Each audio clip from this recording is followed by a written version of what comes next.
आता बातमी सुप्रिया सुळे आणि रोहित पवारांनी अजित पवारांवर केलेल्या टीकेची। माझ्या आईबद्दल खालच्या पातळीवर जाऊन बोलता हे कितपत योग्य आहे? माझ्या आईने तुमचाही प्रचार केला होता असं म्हणत रोहित पवारांनी अजित पवारांना खडे बोल सुनावले।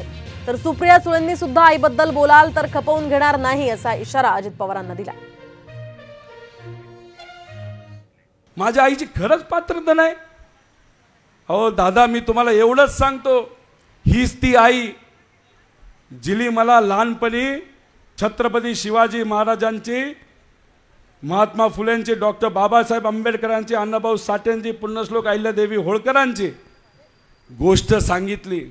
ज्यांची पात्रता तुम्ही काढली त्या आईने मला लहानपणीपासूनची गोष्ट सांगितली।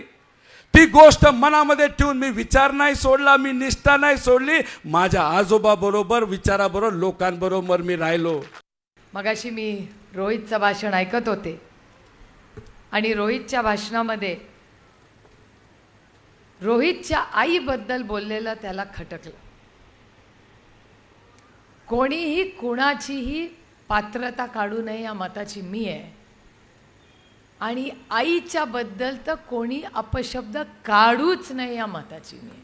बाकी सगळं खपून घेईन, पण आईच्या बाबतीत कोणी खपून घेत नाही काय।